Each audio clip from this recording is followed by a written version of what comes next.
inspiring Uganda.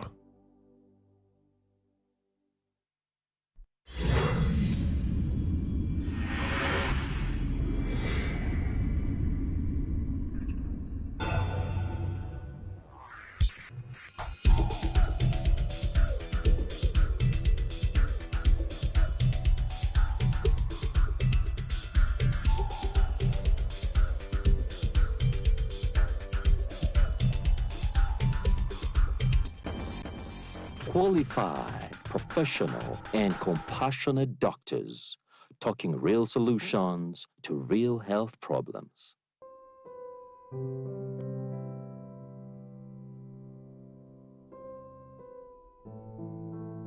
Good evening, viewers. You are most welcome to this DOCtalk show about chronic obstructive airway diseases. That is the diseases that affect our respiratory system, the way we breathe, the way we breathe with our lungs. So the diseases that affect the system. So it's a topic we are going to discuss. My name is Dr. Davis Akankwasa. I'm a medical officer in the Department of Medicine at Kayunga Regional Referral Hospital. Here with me are my fellow colleagues. My name is Dr. Nakalema Irene. I am a physician, a specialist in internal medicine. My name is Dr. Nalumansi Anna. I'm also a physician at Kayunga Regional Referral Hospital, also in the Department of Medicine. Okay, our dear audience, it's very important that you're here tuned in to listen to our show about health. Health is wealth. Without good health, one cannot be productive. And health issues that concern our breathing or our respiratory system are so serious in that at sometimes one can easily die if they are not well treated. We are going to look at what chronic obstructive airway disease is. We shall also have a look at people at risk and other factors that put people at risk. Then we shall also discuss about how a person with a chronic obstructive airway disease presents or how he appears, so that when you're able to recognize such signs on your body, then you are able to move to a health facility, go to a right health professional so that you get prompt medical care. And such facilities are mainly the public facilities, the government supported facilities. They are always the best, they're the ones we recommend. So like Dr. Davis had said, chronic obstructive pulmonary disease. Chronic means a disease that is has been there for some time. It doesn't come today and then maybe in a week someone is cured. It's there for a longer duration of the time. So that's what the chronic bit means. And then obstructive, all of us know what the meaning of an obstruction is. Means there's like a blockage. In this case, there is a blockage to airflow within our lungs. Pulmonary means lungs. So it's a condition that is, it's there for some time, it's there for months or years. There's a blockage to airflow within our lung system. So that's in simple terms what it is. And it's quite common. In Uganda, I think from some research that has been done, about 12 in every 100 patients have some form of that chronic obstructive pulmonary disease, which in abbreviation we can say it's COPD. That's the abbreviated form. So COPD is present, at least some aspect of it, in at least 12% of the population. So 12 people in every 100 individuals you see. And it has two conditions in one. So there is one we call chronic bronchitis, mainly affecting the air passages. And then there is the other component we call emphysema, that affects what we call the air sacs. They're like small balloons at the end of, within our lungs. You know, our lungs have, when you breathe in air, it goes through the windpipe, which we call the trachea. Then the trachea goes dividing into smaller, I would call them like straws, like a branch, like a tree. You have the main stem, then it goes branching into smaller until you reach the leaves. So those air sacs are like the leaves, and there are millions and millions of them. Then you have those small branches that eventually lead up to the main windpipe, which is the trachea, and then up to the nose. So that condition affects both the air passages, the stem and the branches, and also the leaves, which are the air sacs, where gas exchange takes place within our lungs. Doctor, do you have anything else to add on? Maybe what, just maybe explanation on the... to just simplify it better. Usually you have had injury that injury to you, to the lining of the airway. The airway, like doctor said, we have the main pipe, and then it keeps branching off to the medium-sized, and then the smaller sized, and then until to the air sacs where the gas is supposed to enter into the blood. Now the problem of this condition, you have had, you get, the patient usually have irreversible changes, scarring, injury that has happened into the tubes, in the lining of those tubes.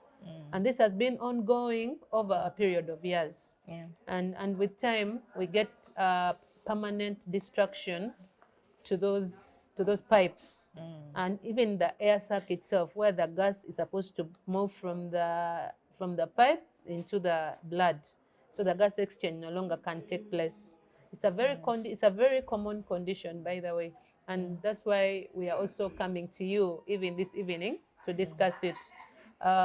Because in Kayunga Regional Referral, for example, in our hospital, we usually have at least 3 or 5, up to 5 per week, patients coming in with the categorization of this COPD.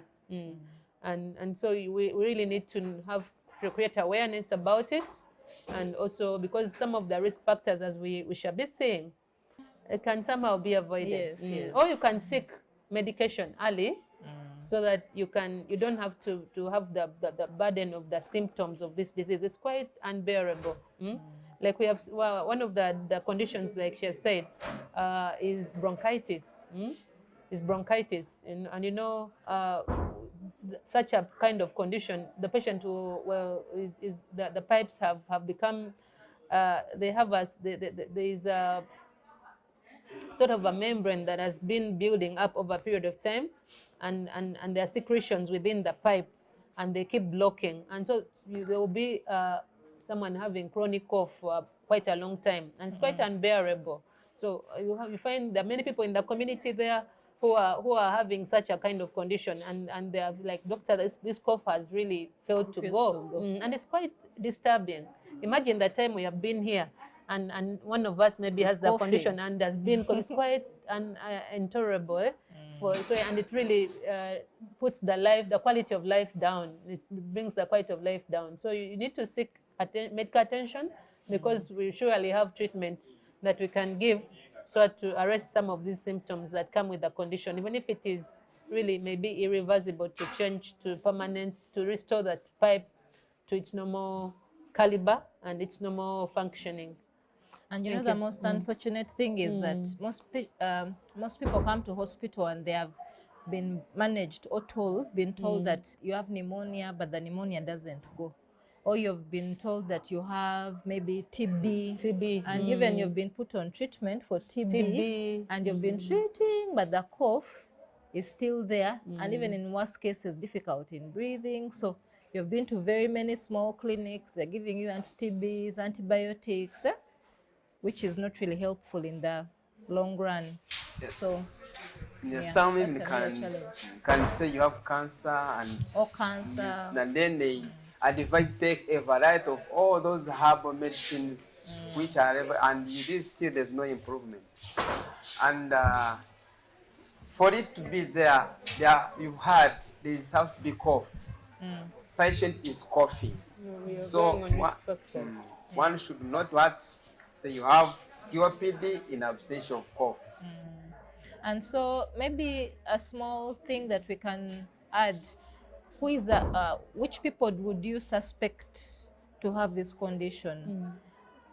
And research has showed that over 90% of the patients we get who have this condition actually have a history of cigarette smoking. So cigarette smoking is the most important risk factor. If someone has told you that, if you know maybe a relative or you yourself have a history of smoking, you have developed this cough that is not going, you have difficulty in breathing that's not going, please, this could be a possible cause to your symptoms. And in our community, doctor, in our setting in Uganda, most of the patients we see, majority of them we never get to know even the triggers to this long-standing injury of their lining of their airway, of their airway pipes. But really the most known risks, we have the fumes. Yes. We have like we have the firewood. Some of us, Yes. most of what we use here to cook is firewood, yes. and then charcoal. So we have the fumes and then the chemicals, like people who are near industrialized areas, and there's a lot of chemical pollution in the water they are taking. All those are some of the risks. What about, you mean also people who work in the carpentry, the furniture work? So we have the occupational hazards, Sweeping roads, occupational. and then maybe people who have been in the kitchen for a long time. Yes. They are almost similar to smokers. Yes. Okay. We are going for a short break. Please keep tuned in. Do not go away. We still have more, which we are going to reveal to you that is quite educative and interesting. Thank you. This message is from the Ministry of Health with support from partners. You are watching the DOCtalk show. You used to tell me that I don't make you happy. All that time you would be complaining. I'll call you every day, yeah, yo, baby, don't know. You can now get all the Chibuzi out with MTN voice bundles. Call all networks. Kubei Dondoro. Buy a 25-minute voice bundle for only 1,000. Or buy any daily voice bundle of your choice. Dial *100 *21 hash and select daily, or use the My MTN app. When we talk together, we are unstoppable.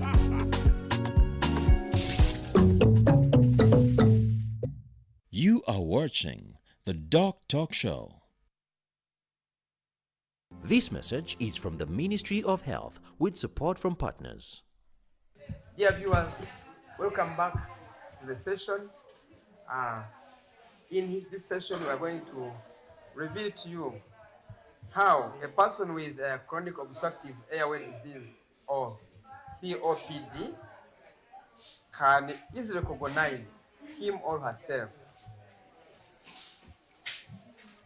First of all, there will also be history of cough, which prompts one to go and seek for healthcare services, and the doctor will take history from the patient, or after you presented yourself, then make physical examination, and then request for relevant investigations to reach at the diagnosis.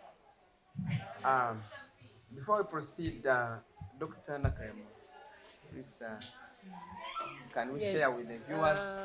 By the time someone is having the chronic obstructive pulmonary disease, COPD, they've had ongoing injury to the lining of their pipes. We have a lining inside there that's supposed to do the protection, that in case you inhale in either an aerosol that is maybe a virus, or it is fume, or ideally our system has, we have what we call first line defenses. They're supposed to either, we have the cilia, which is supposed to filter and the aerosols, and then someone is able to cough it out before it can really take root, and then the immunity can recognize it to start the immunity. But for such people usually get COPD, usually they have some kind of hyperactivity of their immunity. So they will easily recognize, that's why you see that not everyone, we've all been staying in the same environment with maybe the fumes, we've all been having the same exposures, but then someone's lungs, 40 years down the road, theirs have the irreversible damage on their pipes, on their airway pipes. Then the same person who was in the same environment, for them they didn't have the changes in their lungs. So there's still some kind of background, genetic kind of selection on who will be affected and who won't to. And that is one thing that we need to mention, that there is some kind of hyperactivity of the immunity, of it recognizing the fumes and then beginning to mount to fight them. That reaction, what we call inflammation, it will form sort of a mucus lining into those pipes inside.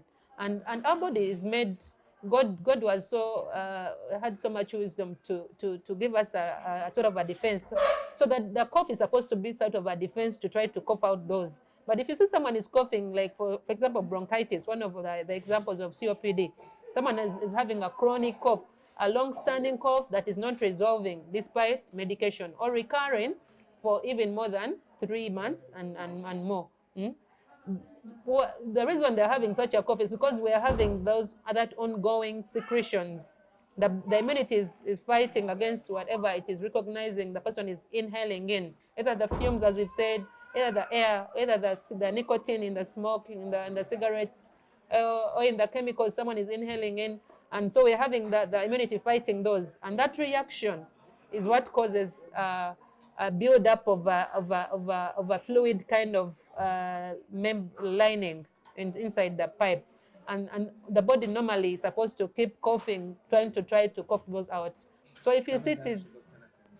do you mean asthma could be one of those illnesses? Yes, it can. It is, because with time, asthma will also cause airway obstruction. But for now here, we are really trying to discuss the main categorizations, which is the chronic bronchitis, the emphysema, and then the bronchiectasis. Also, massage is not part of that too, but it also causes the airway obstruction. So the risk, so how would the patients present? So maybe just to add on us, still as doctor said, those fumes, the cigarette smoke, because of that reaction of the body, in addition to bringing that mucus lining and causing that chronic cough, it actually also directly damages. Remember what we talked about, the leaves? Yeah, the structure of the stem, the branches, and the leaves. So sometimes they swell. So when they swell, it's like, imagine a straw, and the lining of the straw itself swells up. So it reduces the lumen of that straw. So air, as you breathe in air, it will not be flowing properly, primarily because of the mucus doctor talked about, but also the whole system becomes swollen, and also even the leaves themselves, they are damaged. They are like a balloon. They're supposed to become big when you breathe in, and then when you breathe out, they collapse. But in these patients, they breathe in, they never collapse, so they're no longer. Doctor, and you mean air gets trapped in and you out keep breathing. Yes, you keep breathing, they swell, but they don't have that capacity to bounce back. So you keep adding more air in your lungs. Yeah. But and the lungs become enlarged, hyperinflated, they become increasing in size, and when they take like images, they become dark because of the air which is trapped inside. And the person will always thirst for air. Yes. So another change that really also usually happens, that lining where the gaseous exchange is supposed to be happening also gets damaged itself. And so we no longer have oxygen moving from the sac into the capillary blood to reach so that it can reach the blood system and then be able to reach wherever the organs are. That's why for these patients, you find that because there is little oxygen reaching their blood, for some of them, they'll present with what we call cyanosis. They'll have blue lips, or even the extremities, the toes or the hands. With time, because of poor oxygenation, little oxygen is reaching the extremities. So you'll find that with time, even the fingers change their kind of shape. And they get what we call like a drumstick. I don't know. So if you start recognizing your fingers that they're becoming like the end part of it is becoming like a drumstick. And maybe you already have the chronic cough, like we have already said. And the doctors are treating you for pneumonias. Pneumonias are not healing, and the cough never goes away. And then the difficulty in breathing, Difficulty doctor. in breathing, yes. How does it? So, as you said, doctor, earlier, there is not good gas exchange. You don't get oxygen into your blood. So the brain also, in a way of reacting to that low oxygen in your blood, you start breathing a bit faster to sort of try and get as much air into your lungs as you can. And also because of the mucus, there's a certain sound these patients produce, which called wheezing. It's like a musical sound as they breathe in, out, in, out. So if you hear such a sound we call wheezing, that would also be another presenting complaint from the patient. Yes, that wheezing really comes because there's really permanent damage to the tubes, and sometimes they collapse. Sometimes they collapse, but for bronchitis, really, it is the mucus that has formed a sort of a lining. So a caliber of an airway that was like this, with time, we have it either narrowed like this, and so air is passing out with so much force, and that's what causes that sound, that like a pussycat, like a cat. And so only the patient can hear it, because it is in the lower end of the pipes. Now with that kind of difficulty in breathing, we also have the ones that usually with time, because the patient is retaining a lot of carbon dioxide. That carbon dioxide sometimes reaches a point when it is too much to the respiratory centers. We have centers in the brain that are supposed to tell someone, now you try to breathe faster so that you can so that you can make up for the air that is not reaching your air, the oxygen that's not reaching your blood. But those centers, when they have so much carbon dioxide which has accumulated there, they will also they won't be auto-regulated, activated. So such patients will have such sort of a difficulty in breathing, which is what we call hypoventilation. They will breathe slowly, but so really the body has reached a point where it cannot help itself. Then for those the bronchitis, the emphysema, the ones that breathe very, very fast and they work up themselves and they get thin. Yeah, so because you know when you're breathing, imagine your lungs are full and you're trying to breathe, add more air. You're taking in air, but you're not breathing out as much air as you're taking in. So even as you add more air, it's like the work of breathing becomes a lot. You're trying to add air in imagine you're trying to add air in an already filled, so should I say balloon? The work of breathing becomes too much. So you use up a lot of energy. So most times they actually become thin, small. Though there are those we see who are actually a bit big, and that's because sometimes issues with the lungs sometimes affect the heart. So sometimes people who have this condition can also get heart failure. So sometimes they can also come when they are swollen, especially the feet or the stomach. But most times they come when they are small because they use a lot of energy to breathe in. Yeah, because whenever the body is trying to help itself to get in more air, it uses the diaphragm muscles. Yes. And they get exhausted. So such patients will present with weight loss.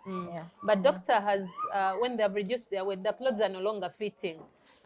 Then doctors say that for some patients, with time, the pressures in the lungs build up. And as they build up, usually the heart works with the lungs.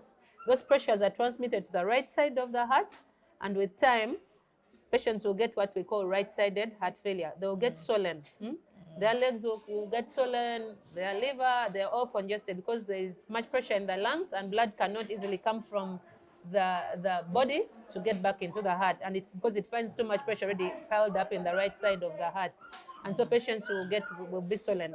So we have the categorization of those that will be very wasted because they are using a lot of they are ventilating too much. They're trying to breathe at a very faster rate to try to get in more oxygen, which is still not reaching. You see, which is not still reaching, and so they will keep doing the same but still not yielding enough oxygenation.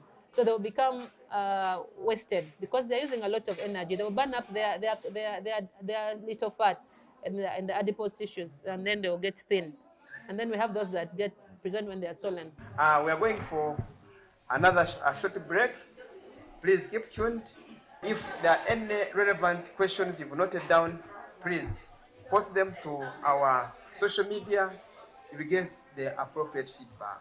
Thank you for being attentive. This message is from the Ministry of Health with support from partners. You are watching the DOCtalk show.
You are watching the DOCtalk show. This message is from the Ministry of Health with support from partners. Dear viewers, you're most welcome back. Thank you for staying on. We are going in this other session. We are going to still enrich your knowledge, and equip you also the knowledge to recognize the problems related with chronic obstructive airway disease or diseases, what we call COPD. In here, we are going to give you more light about what is done when a patient with such diseases presents to the facility. The principles remain the same. We have to take the history from the patient and then do physical examination, and then the next year make the diagnosis and then make relevant investigations to confirm the diseases. So when you come to the hospital, there are some tests we shall do. First of all, to confirm the diagnosis, and also there are some tests we do to see if you have developed some of the complications from COPD.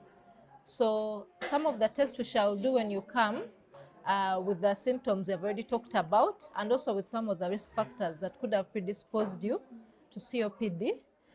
Your doctor will examine you. Most importantly, we'll listen to your chest to see if there are some characteristic sounds that we can hear in the chest, and then might request you to do a chest x-ray. A chest x-ray is basically maybe a picture of your lungs, and there are certain things we shall look out for in the lungs that show us that possibly this person might be having COPD. It's not the last test or the final test we do. The final test we do that really gives us the diagnosis is what we call a spirometry. Spirometry is a simple test. It's not invasive. It's like a tube. They give you to blow some air in the tube. So that tube is able to measure certain lung volumes. And it also shows us how easily air flows in and out of your lungs. So there are some calculations we're able to do, and then we're able to come to a conclusion as to whether someone has COPD or not. And then also sometimes we actually, as we do that test, the blowing in of air, we can sometimes apply some medicine to see if certain changes also occur as we measure those lung volumes. We apply some medicine to see if your airways open up to a certain level before we come to our final diagnosis. And then so that is to confirm. You will simply just blow into a tube and then we'll measure those lung volumes. And then to characterize the complications, usually we shall take off some blood tests, especially to look at your HB, which is the amount of blood you have. We can actually even measure the oxygen concentration in your blood using either blood tests, or we can use, there's a certain machine we put on the finger to measure how much oxygen you have in your blood. But you can also check it using the blood, which we call blood gases. And then still to get maybe the complications of the heart, sometimes we may need to also scan the heart to see if someone has developed either high pressures within the lung that's also starting to affect the heart.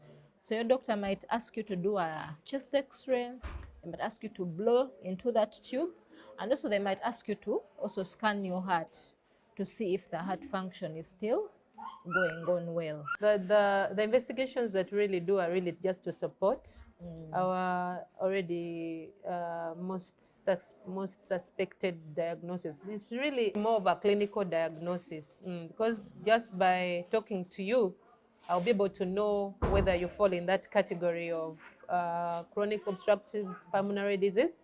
The tests are just to confirm, but really the most of what we are going to use is the way you the symptoms that you're going to present with, because they are just very typical. They're just very clear cut, as we've already discussed them. Maybe one of the symptoms we didn't mention is the sputum. Yes, because usually as you cough, that cough usually is productive, and for those that have a category of what we are calling the bronchiectasis, also part of the obstructive diseases, obstructive lung disease, for them even the sputum is more like pus. Then for those that maybe have bronchitis, the sputum, that's what in layman what I can like. It is more of like maybe salivary mucus, like mucus and saliva mixed, but at least there will be some sputum, because the fact that someone is coughing, that means there is some ongoing fluid accumulation within the pipe, and the body is really trying to react by trying to cough it out. So usually there is the sputum. And so the other investigation is what we call the CT scan. And this is able to tell us the details of the changes in the in the lungs, Yeah. And it's what we really use to differentiate, to know now who do we put as, it showed us the severity of or how the pipe is damaged. Because we've already said sometimes that there's collapsing of that end pipe, the end part of the pipes, the very tiny sized part of the pipe as it is reaching the sac, the air sac. Then it will be able to tell us the changes around the air sac. The supportive tissues that are supposed to support the air sac to be open. But in such patients, usually you'll find that the tissues around are destroyed, and so the air sac is collapsed. All that we are able to tell the details on a CT scan. The X-ray, is the first test we do, as doctors mentioned, but it is not very definitive. It will give us the certain signs we look at, and then we know that this lung is really having air obstruction, or it's not having. Like doctors said, we need to do an echocardiograph, and it helps us to see the pressures in your lungs, because whenever you have such damage to the lungs, always the pressures build up within the lungs, and these are transmitted to the right side of the heart. And the only way we can get to know the pressures, if your pressures are high or not, is by doing the echocardiography. Because of the continuous irritation of the airways, sometimes such patients also may have superimposed infections. So in that regard, sputum samples can be taken off to the laboratory for culture and sensitivity, so that the patient is managed appropriately.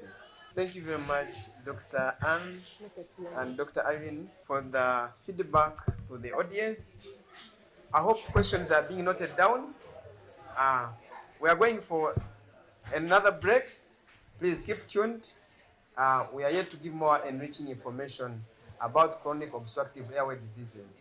Thank you. This message is from the Ministry of Health with support from partners. You are watching the DOCtalk show. Uganda, are you ready to kick things up to the next level? The Uganda National Lottery brings you Sports Take 10. Predict the results of 10 football games and win big. With tickets at only 500 shillings, join the fun and make your predictions count with Sports Take 10. Sports Take 10, your ticket to football glory. Uganda National Lottery. Dream, play, win.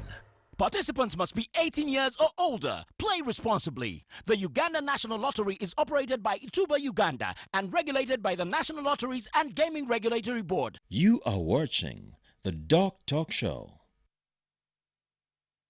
This message is from the Ministry of Health with support from partners. Welcome back, our dear viewers. We're in the last session of this show, and it's going to reveal, we are going to reveal to you what is done or how we can treat in the hospital a person who is presenting with chronic obstructive airway disease or diseases, and also the preventive measures so that we reduce on the occurrence of such diseases. Because this condition is chronic, it's not really reversible. So most of the treatment we give is just to help with symptom control and also just improve someone's quality of life. So if someone is having difficulty in breathing, we just want to make sure that we reduce the symptoms to make sure they're able to do their work, they're able to move around. Because the condition is irreversible, it has already happened. There's been damage, there's now scarring in the system, so we are not reversing anything. There is no cure. We are just trying to reduce the symptoms and also just improve someone's way of life. So usually when someone comes in and they are, especially in hospital setting, if someone is in difficulty in breathing, usually we can first give them some oxygen to try and bring their oxygen levels up. And then there are some medications we usually give. They're called inhalers. Those medications, the way they work is they help to reduce that irritation that's already ongoing in the lung, the airways and the lungs.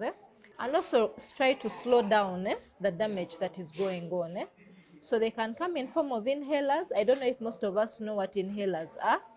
They are those medications usually which we place in the mouth, and then you press the ampule on top, and then it's able to deliver medicine through the airway.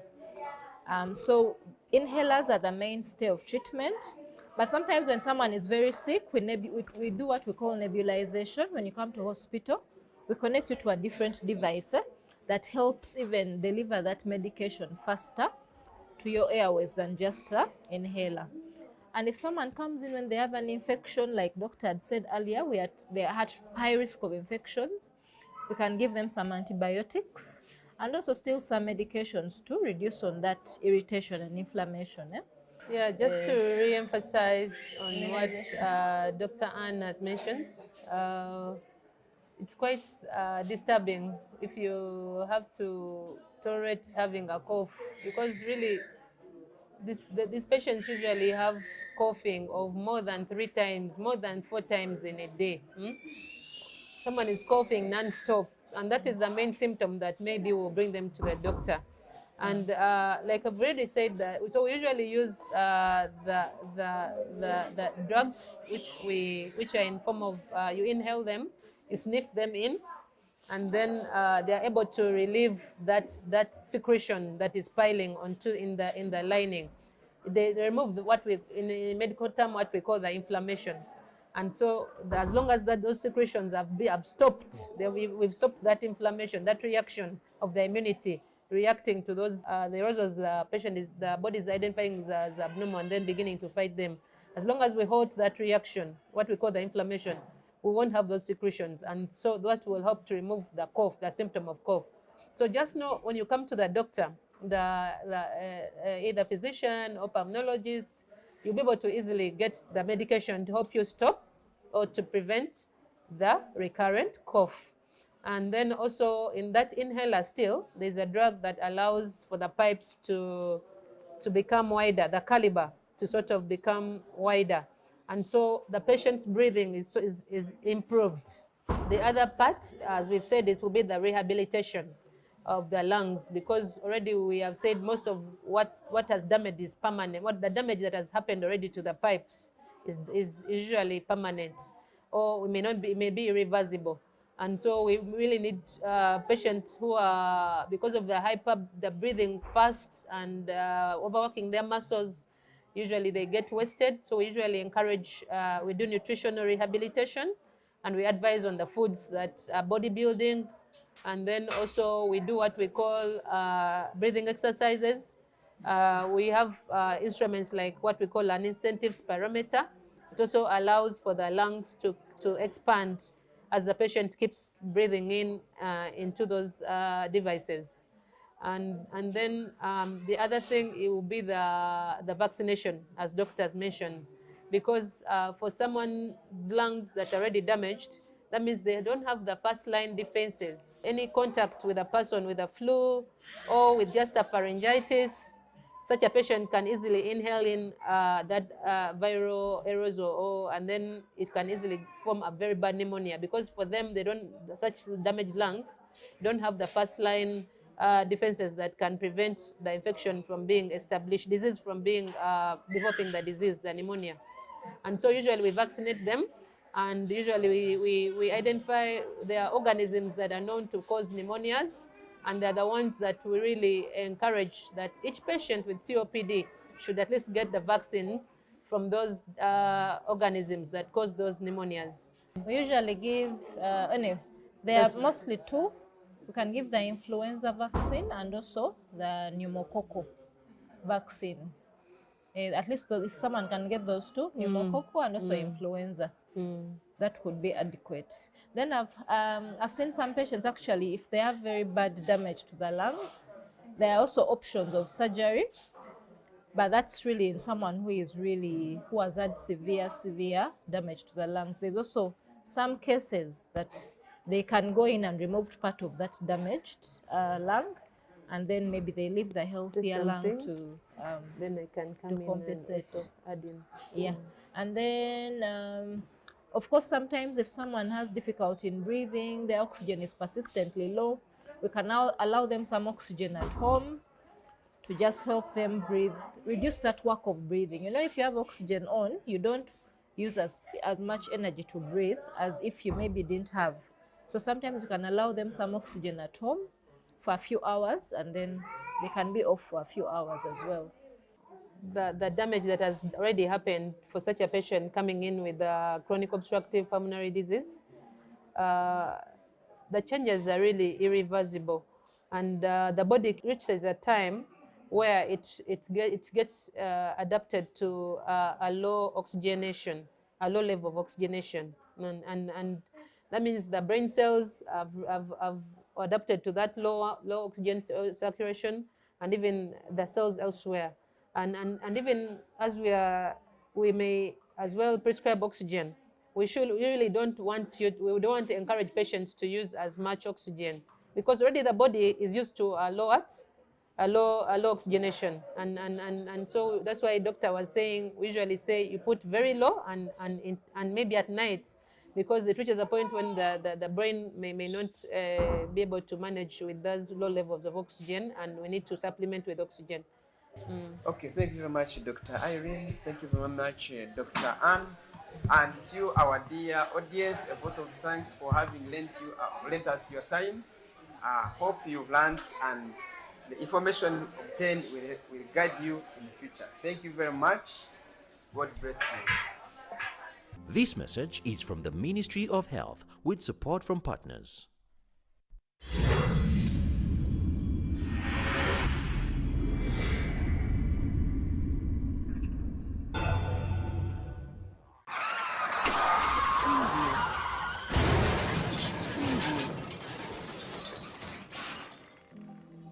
Shocking statistics on road crashes in Uganda show that there were over 23,608 road accidents in a single year, 2023.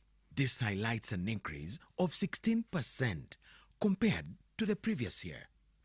The Uganda Traffic and Road Safety Report of 2023 also shows that there were 24,728 casualties from road crashes, with 4,806 people dead, 16,736 seriously injured, and 3,186 escaping with minor injuries. The rampant increase in the number of road crashes and casualties in Uganda is seriously alarming. According to Uganda Police Traffic Report, 80% of road crashes in Uganda are as a result of speeding, reckless driving, and violation of traffic rules and regulations. Your life and that of other road users matters. Every life taken or injured in a road crash is an emotional loss to a family, resource loss to a business, development contribution loss to a community, and a socio-economic loss to the nation. Join hands together to reduce and, if possible, eliminate road crashes from our roads by avoiding reckless driving, obeying traffic signs and rules, and maintaining public safety intelligence to keep ourselves, passengers and other road users safe at every time. Remember, drive safe today to live again tomorrow. Tofira kukubo.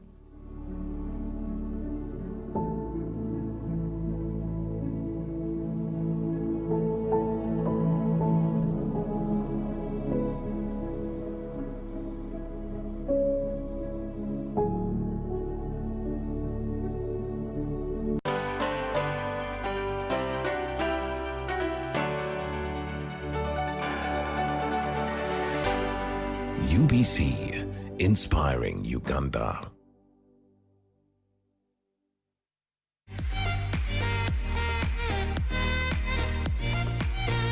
The stage is a world of entertainment.